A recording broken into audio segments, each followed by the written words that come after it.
Hey everyone, welcome back to some Hawks videos on the channel. I got my Bedard jersey on. Let's talk some hockey, guys. It's the first time I'm going to make some Hawks videos in season since the 2021-22 season. Boy, am I just glad to have hockey back. I know the Bears are an exciting team in Chicago right now with the way that they've won their last couple of games. But the Hawks are here, and I just love hockey as a sport. Even though the Hawks did not get off to a great start, I think that the best way for me to be able to get videos out to you guys in a timely fashion is to do them week by week. So, of course, this is week one. The season started 1 week ago today on Tuesday. So I'll be uploading a video every Tuesday. And if they play a game on Tuesday, after that game, I'll finish talking about that, and then we'll put that up whenever that is, right? But I'm doing this because I don't trust myself to make a singular video for every single game. And I say this because the two seasons that I have done this, 2021 and then the 2021-22 season, was not very good at being timely. 2021, I give a pass. My first year doing this, I wasn't very timely. I put all the Bears videos up on like one day after the season was over. Anyways, second year comes around, 2021-22, and I did not do a good job at being timely with those Hawks videos. There were times where I would catch up, but I uploaded that last video in like August. I'm being dead serious. The last Hawks game was in April, and it took me another like 3 months for me to finish all those videos. I mean, I recorded as much as I could on time. I was just so lazy to do the simple editing that I needed to do. And I don't trust myself to be so in tune with the team this year to warrant making a video after every game. And I would like to get some good quality content, so I'm going to go ahead and pick quality over quantity in this case and get you guys a video out weekly on how the last 3-4 games went for the Blackhawks. Anyways, let me know what you think in the comment section below, because I'd love to know if you guys are okay with me doing only one video per week for the Chicago Blackhawks instead of a video after every single game. And I mainly am doing this because I know I'm going to have conflicts at some point throughout this season, and I'm going to be delayed anyways with videos for them if I was doing it game by game. And the second that I get backed up, it could spiral out of control, because that's what happened in 2021-22. And so I feel like doing one video uploaded on a Tuesday/Wednesday morning, depending on if they're playing that night, I feel like it gives some sort of structure, and I know that I can be here to talk about the Hawks pretty much every Tuesday. That's the housekeeping thing I wanted to talk to you guys about and let you know that this was my plan for the upcoming season. It's one video per week. It's still about 30 videos, give or take. If they make the playoffs, I will do game-by-game reactions like I did for the Cubs this year. So, you know, there's that as well. I want to make sure that I can still get videos out to you guys in a timely fashion, which for the last the only 2 seasons I did Hawks videos, I was not doing. So this is for you, Hawks fans. Let's talk Blackhawks hockey. And the first thing I want to talk about is the fact that the Blackhawks had the misfortune of being put on national TV in their first game of the season against the back-to-back reigning champs, the Florida Panthers. Why they chose the Chicago Blackhawks to be the team to go play at Florida for their banner-raising night is beyond me. I have no idea why they scheduled that game for that moment. I would have just assumed that they scheduled a team that they may have beaten in the postseason last year. They could have scheduled Tampa. They could have scheduled Carolina. Hell, they could have scheduled a Stanley Cup final rematch against the Oilers. But they chose to go with the lowly Hawks. They literally finished bottom 3 in the league last year. What are we doing? But the Hawks would end up scoring first Tyler Bertuzzi chips it out of the zone, gets a little like whack. It springs Frank Nazar loose, who they just signed to a big 7-year contract. He's in on a breakaway with Sergei Bobrovsky, and he freaking beats him. And the Hawks go up 1-0 with the first goal of the 2025-26 NHL season. That's pretty cool. What's not cool is the fact that the Hawks allowed 2 goals later in the first period to go down 2-1 at the break. That's not fun. But they would score early in the second on a bit of a 2-on-1. Teuvo Teravainen gets his first of the year, beating Bobrovsky short side. Frank Nazar joining him on the 2-on-1. He's the one who delivers the pass, and the one-timer beats Bobrovsky to tie it up. Hawks would give up a goal in the third period and fail to score with the goalie pulled, and they would lose 3-2 on opening night. And here's my takeaway from that game. They hung with the back-to-back Stanley Cup champions. They hung with them. I mean, they lost. It's one game. It's the first game of 82. That's a tough place to play. That's a team who is coming off of back-to-back Stanley Cup champions. I know they're without Barkov, and I know they're without Tkachuk right now. But still, you hung out. You hung with them. You stuck it out. You didn't really just keel over and die like your trip to Florida last year. So we're going to go ahead and shift to Game 2 against the Boston Bruins on the road in Massachusetts. Their lone trip of the season to that building, to TD Garden. And they'd fall down early. Ooh, that's not good. But they'd respond. Before the 10-minute mark of the first period, both teams would find the net. And Connor Bedard gets his first goal of the season in the same building he scores his first career goal in. And that was a thing of beauty. He chips it in, Connor Bedard does, into the boards. Andrei Burakovsky, who is already looking like a massive addition to this team in the offseason, grabs the puck and just circles around in a perfect feed to Bedard, who's awaiting in the left wing circle. He snipes it by Joonas Korpisalo, and the game is tied. That was a thing of beauty. Great pass, great shot, great goal. And then it would be early in the second period where the Hawks would take the lead.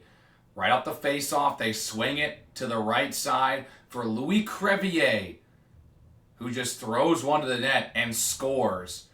They said on the broadcast it was huge for Crevier to score. He was the 7th defender. He wasn't even sure if he was going to play in that game. And then he scores to put the Hawks up. That is making the most out of the opportunity. Love that for Crevier. The Hawks would then let up 2 goals. Great.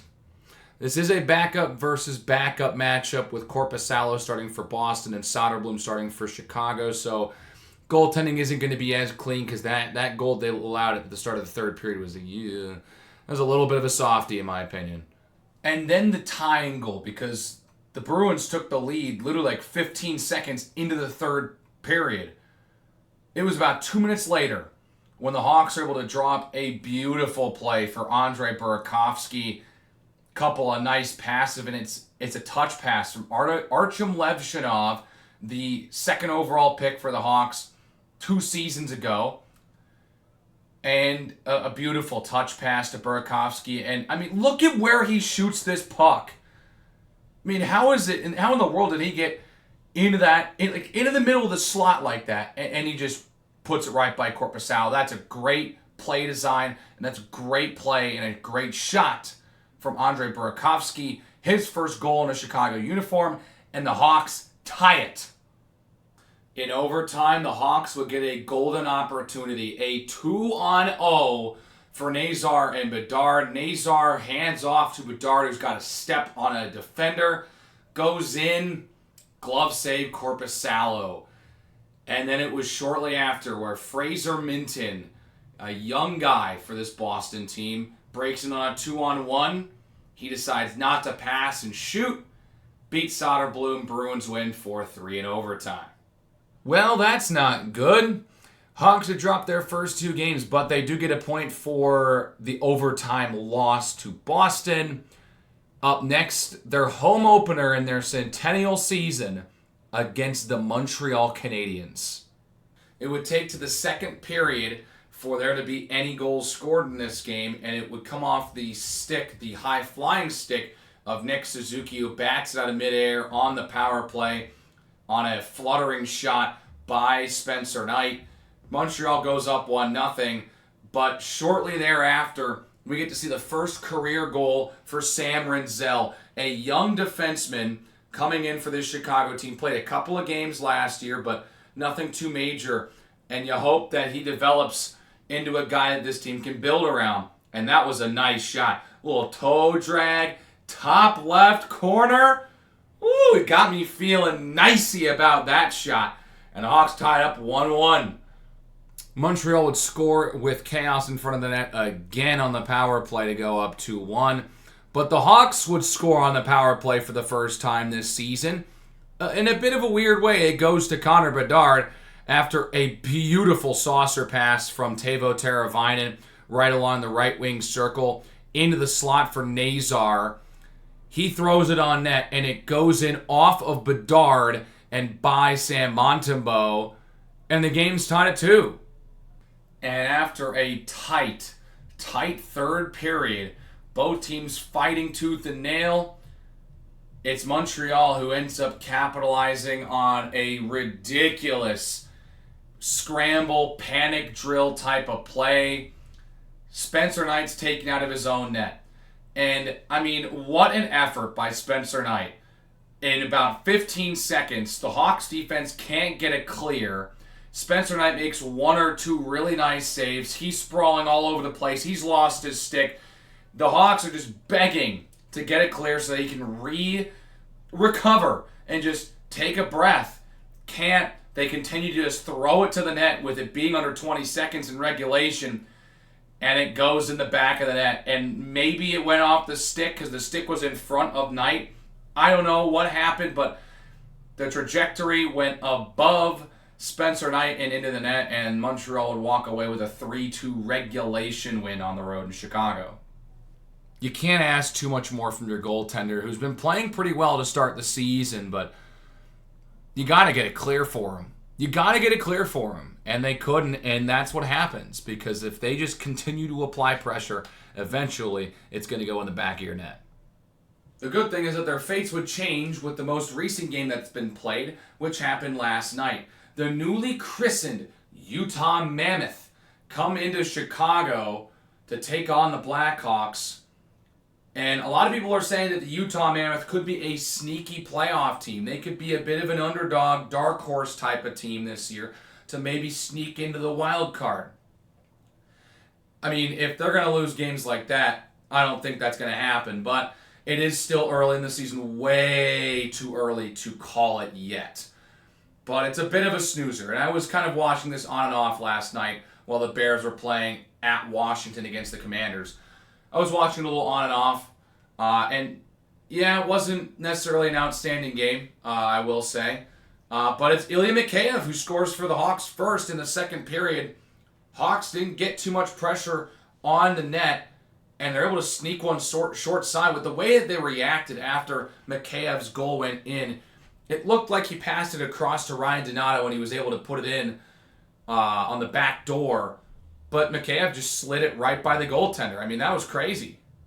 Yeah, that's what happened. Good things happen when you continue to apply pressure. And Ilya Mikheyev sneaks it by Vitek Vanacek to give the Hawks a 1-0 lead. They would lead 1-0 at the end of the second and go into the third with the lead before immediately surrendering a goal in the first minute of the third period for the second time in the first week of the season. It's J.J. Peterka who is there back door to beat Spencer Knight, and that's not good. Game's tied. That's a quick response. Utah's been getting more pressure in this game. Chicago had only 9 shots up to this point on goal. But the Hawks would recover and pick up a big one on the power play. It's a puck battle.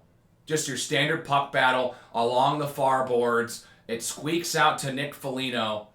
And guess who's sitting way away from the formation where there's no defender covering him? Andre Burakovsky. Foligno finds him, quick pass. Defense can't recover. It's a one-on-one with Vanacek. And Andrei Burakovsky scores. That would end up being the game-winning goal as Ilya Mikheyev would put in an empty netter with under 10 seconds to go. And the Hawks, they get their first win of the year. Well, 1-2-1 to end the first week of the season. Not great, but I've seen worse starts. I mean, that 21-22 team was not good to start the year. I think it took them like 10 games to win. So, to take only 4, but you want some more out of this team. But, hey, they got their first win. Sometimes that can be a little difficult. And they get it for head coach Jeff Blashill, his first win as head coach. Here's some simple stats over the week. Burakovsky, Bedard, and Mikheyev all scored 2 goals. Mikheyev has the multi-goal performance against Utah. Burakovsky scores the other goal against Utah. Bedard has a nice snipe against Boston. You like to see that. Team leaders in points, Teuvo Teravainen and Frank Nazar, the 2 goal scorers against Florida, both with 1 goal apiece and 4 assists, so they're making plays as well. The only 2 defender goals scored this week were from Louis Crevier and Sam Renzel. This defender core is very, very young. Renzel, Kaiser, Levchinov, Crevier, young guys on this team. Alex Vlasic as well. Forgot about him. And it's Connor Murphy that is being tasked with being a veteran leader for this group of guys, especially now that Seth Jones has been exiled out of Chicago last year in that trade to get Spencer Knight. So there's going to be some growing pains. I know this. It's going to happen. These guys are young. But you just hope that this year becomes great experience and they can continue to develop. I mean, there's not much to talk about. It's been 4 games. There's not much to read about the team too much yet. They're still kind of figuring themselves out. Though the one takeaway and the one player I really want to highlight is Andrei Burakovsky, who seems to already be making an impact on this team with 2 goals and a big one against Utah. So, got to give some love to Andrei Burakovsky's way, especially since he's new to the roster, was an off-season pickup. Got to love to see it. So, looking forward to next week. The Hawks play just 3 games, and the first one is on Wednesday night against the St. Louis Blues on TNT. Got to tell you, I like those new St. Louis Blues jerseys. I was of the opinion they were in need of a rebrand. I felt like the new direction of NHL sweaters, I feel like they could have pulled off something cool, and they absolutely did. I think the baby blue, powder blue, whatever you want to call it, great fit for the organization. Those new jerseys, those are really good. And that's about as much credit I'm going to give St. Louis. And then they follow up that road game against St. Louis with back-to-back home games. Friday against Vancouver, Sunday against Anaheim before heading out to Tampa Bay next Thursday. But we'll cross that bridge when we get there next week. So 3 games for your Hawks over the next week. We'll see what they can do. See if they can try and rally off a win or 2. Anyways, that's it for me. I hope you guys enjoyed this video, and please let me know what you think of this new format. What do you like about it? Is there something that I'm missing from these videos? What is it? Let me know in the comment section below. Please, your feedback will be very helpful. Please like the video if you enjoyed it. Hit the subscribe button if you really liked it and want to see more content from me. And I will see you guys in the next video. Go Hawks!